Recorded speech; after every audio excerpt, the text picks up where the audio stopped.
Hi guys, magandang hapon. Ito nga pala ang aking nakaprepare na gawaing ice. Pambenta natin guys. Ngayon guys, lalagay na natin dito sa rep.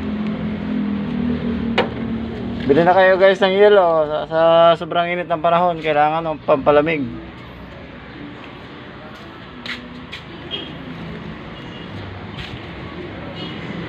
Ito nga pala guys ng ating pambintang yelo. Dito lang yan sa Barangay Tumana,